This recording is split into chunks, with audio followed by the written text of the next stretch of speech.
we have a great program for you. And it's going to start off with a reading from the George Kuchar Reader by Andrew Lampert.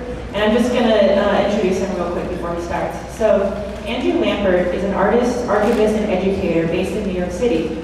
His works in the realms of film, video, and performance are regularly presented in galleries and theaters throughout North America and Europe. Lampert has long been active in the field of expanded cinema performance and has exhibited widely in international film and video festivals such as Toronto International Film Festival and International Film Festival Rotterdam, as well as museums including the 2006 Whitney Biennial, the Guggenheim Museum, and the Getty Center, as well as cinematheques, galleries, and performance venues. Many of his videos are distributed by Electronic Arts Intermix. In addition to editing the George Kuchar Reader, he's also curator of collections at Anthology Film Archives in Manhattan, as well as a visiting fellow at the New School for Social Research. An exhibit of Lampert's photos and videos titled "Don't Lose the Manual" is on display now at the Visual Arts Center at the University of Texas at Austin through December 6th. Thanks, Andrew.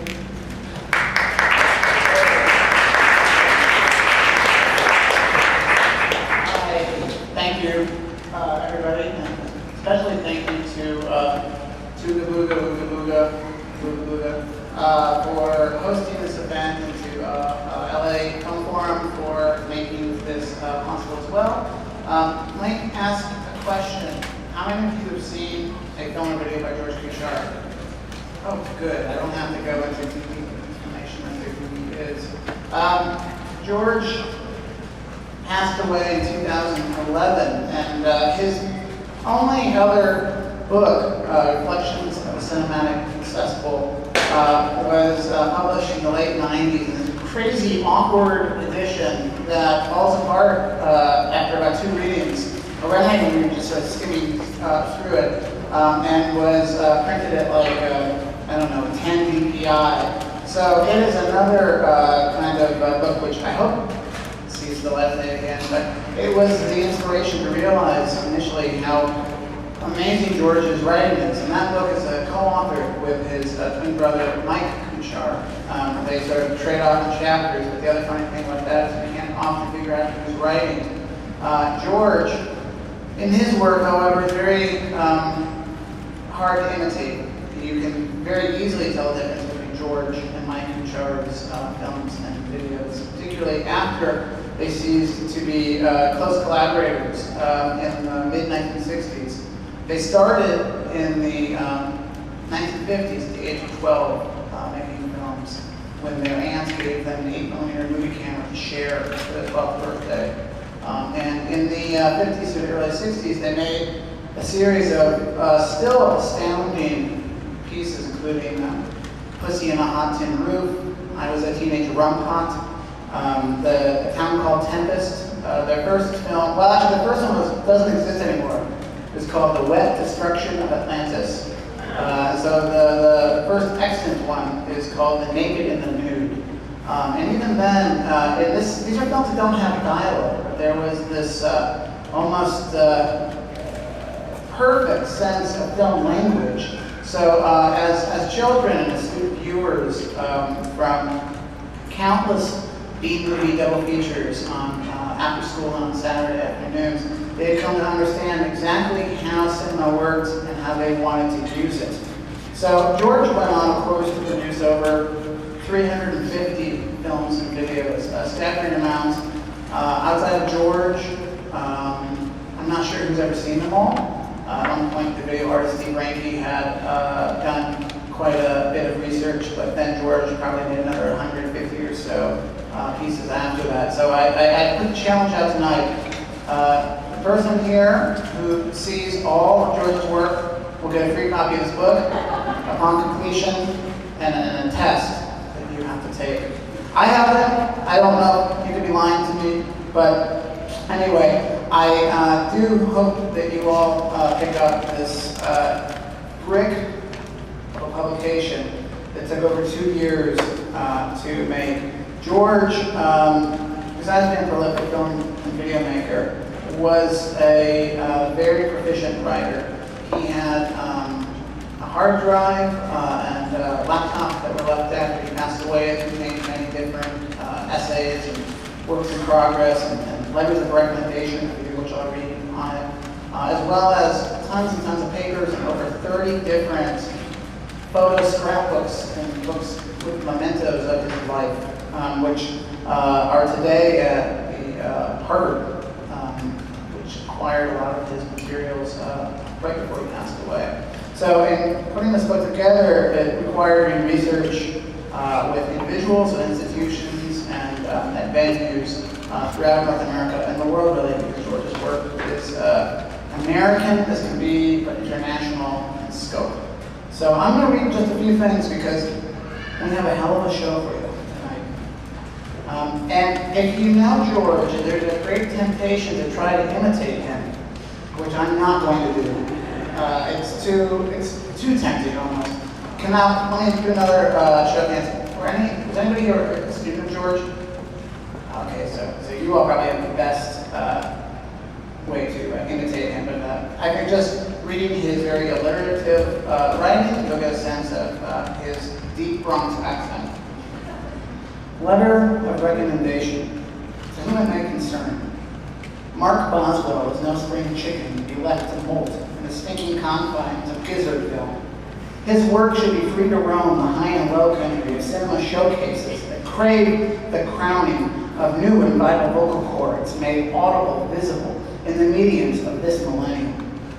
That is why I urge you all to seek new plumage, which can adorn the silver screens of your venues with a southern fried sensibility that only Mark Boswell can deliver.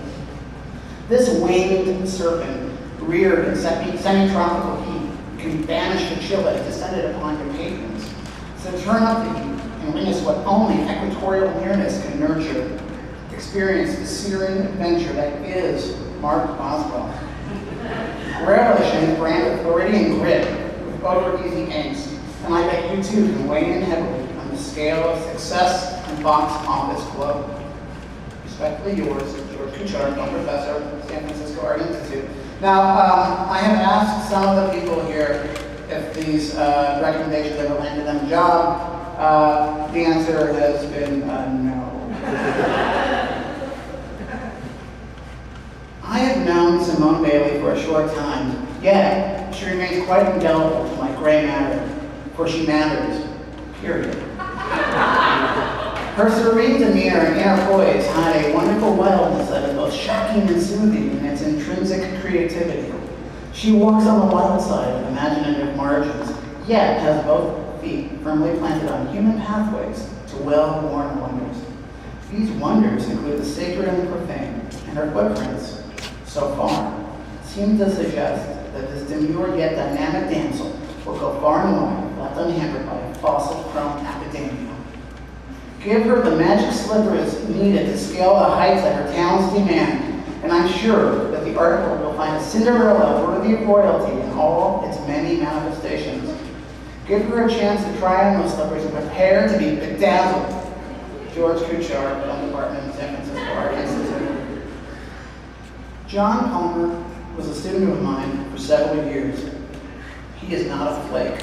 I think he possesses the true spirit of underground movie making. His approach to the material is respectful, yet unhindered by a rigid mindset.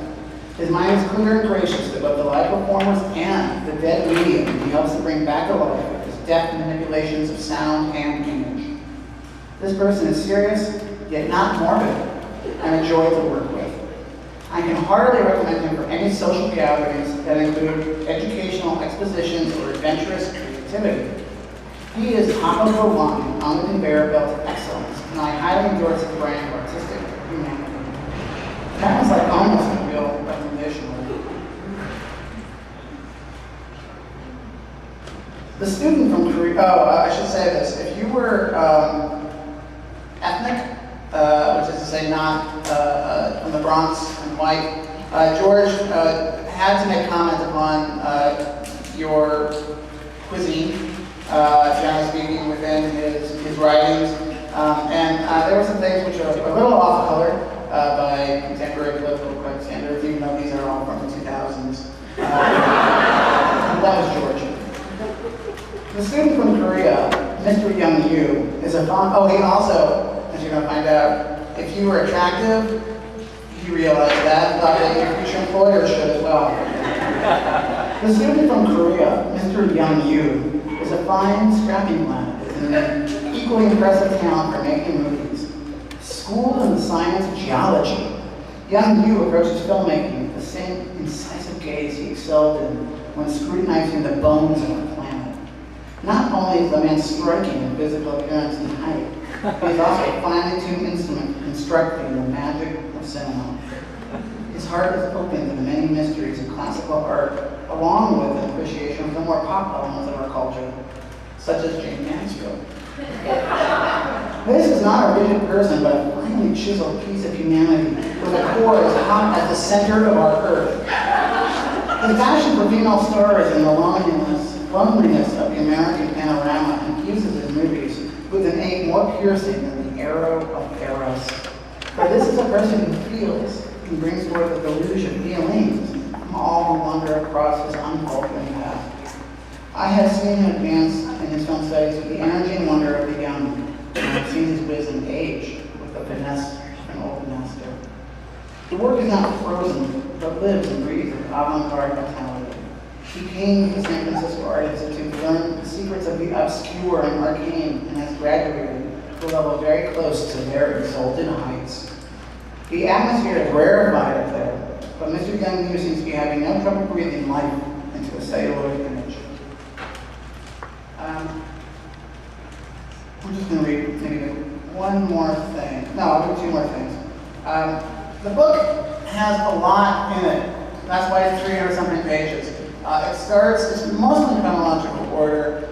You'll see at the very beginning drawings from his high school notebook, studies that you can't believe that anybody would have done, much less in the 1950s. And it goes all the way through emails written to his muse, his lifelong muse, Donna Kermesse, who was a high school classmate of his. She's the star of Holding On Naked, amongst other works. And they remain very tight, even though Donna lives and has lived since the late 1970s in San Antonio, Texas, where she sells antiques and things at a flea market. And in the last year and a half of his life, George felt the need to write a confessional that he intended for publication, but it's kind of this epistolary construction sent to Donna in over 217 emails. So the questions about how her grandkids are doing and things like that have been removed, but the narrative of it is contained here. And it's for all of the humor of George, I have to say it's probably one of the most touching pieces of prose I've read in the first-person voice, particularly dealing with cancer, aging, and unrequited love. George, for the last 17 years of his life, had a secret companion who is named both Larry, last name unknown, but also called Mr. 3 a.m. They met at a dirty bookstore, and for the last 17 years of their life, George didn't like to use the word fuck buddies, but he wanted something more. And Larry, the question really is, and we'll have to find out by reading if Larry could give that to him. So it's a very, very touching thing, and this book will make you laugh, and make you cry. Here are some titles, potential titles of films. Some of which he used. If you know which one I used, scream out. The Web of Flesh, House of the She-Men, Harmony for a Harlot, Destination Hellfire, Hell is for Harlots, Hell's Harlots, The Devil's Cleavage, yep, you got it. Forever My Darling, Heathen Harlots, Pagan Rhapsody, yep, Rhapsody in Scarlet, The Scarlet Harlot, The Scarlet Schmata. I don't know. Satan's Bowels, Madonna of the Mattress, Satan's Carcasses, Hot Carcass, Concerto for a Cadaver, which I think is actually an episode of Columbo. Heathen Carcasses, Hot Heathen, Venus Bowel Gas, Heathens of Eden, the heathens of heaven and the blossoms of Eden. Another thing you'll find in this book is George had at least 14 encounters with UFOs over the years. These started in the late 1970s after the death of his dog Baco. And he very much believed that they occurred. And if you've seen his work, you know the aliens and subject come up quite a bit in a way that is ironic, but also, as with everything that's ironic in George's work based in deep held belief and truth, his other fascination being, of course, the Yeti, the abominable snowman. But George kept a really, really good journal detailing his 14 encounters, which is reproduced here in whole. And along with his papers at Harvard was a pencil bag envelope with the word UFO correspondence written on it. And it's not the letters that he wrote to people, but the letters that he received back from the world of UFOologists. So I'm just going to end with this letter from a really interesting character named Whitley Strieber. Does anybody know who that is? Yeah, so the author of Communion, one of the leading sort of paranormal investigators out there, and somebody who George befriended. But as we see, this is the point at which they met. February 22nd, 1988. Dear George, what an unexpected pleasure and surprise to get a letter from you. As it happens, I've been nuts about your films for years. I saw you a few times, saw the films whenever they were shown in New York. The reason that they excited me so much was that they flowed the only true part of the American culture, the madness. The romance of blonde wigs and formica kitchen tables, the wild tears spread across the satin pillowcases from Stearns, the whole brilliant hope of the frontier of the soul, and so forth. You've picked up on the peculiar sexual aspect of the visitor revolution, I see. George, if they are as real as I think they are so spectacularly and wonderfully odd. One woman reports that a group of them came bee-bombing into her bedroom in a strange sort of formation. They reminded her of a group of black kids dancing down the street with ghetto blasters in their ears, except that their heads were gigantic. She then experienced what can only be described as a soul rape. This happened on the Upper West Side. There seems to be dozens of types. I've seen 9 different kinds, all of which have been reported on by various other people, only a few of which have been described in UFO literature. So it isn't a cultural cross-fertilization. The whole thing is so serious, so incredible, so deeply fun because of what they do and the way we react, with all the terror and curiosity of mice fascinated by a snake. There's lots of humor and lots of danger. I think that they are probably here because our world is ending. If there's any chance that I could buy tapes of your films, please let me know. Sincerely yours, Whitley. So that concludes my yapping. And I'm going to just tell you what we're going to see. The Sunshine Sisters is the first film on 16mm. And it is also, according to George, although sometimes he's not right about these things, I'm sure that he's probably half right at least. His first film made in California after he moved to San Francisco from New York to teach at the San Francisco Art Institute. After that, we will watch a excerpt of a videotape that was only recently unearthed and digitized. It was shot on reel-to-reel videotape, Sony Portapak videotape in the early 1970s by a fellow filmmaker named Charles Levine, who had a cable access show in New York City focused on independent film and filmmakers. And I don't know if an edited version of this ever actually streamed.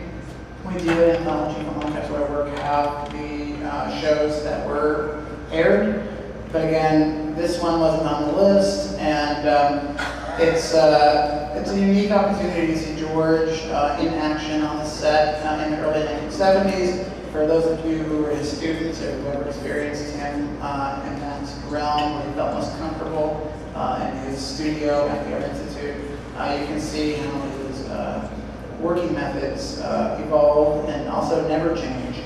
George was extremely consistent in that his interests in things like the weather and poop and things like that. Started at age 12 and only got more intense as he got older. The final piece we'll watch tonight is we return to 16mm for a really rarely screened, but I think wonderful short called Curious that's dated from the early 1980s. And I think this might be the only known print of it. So enjoy this rare experience. And thank you for coming. The book is out there. And maybe more soda over there. Thank you.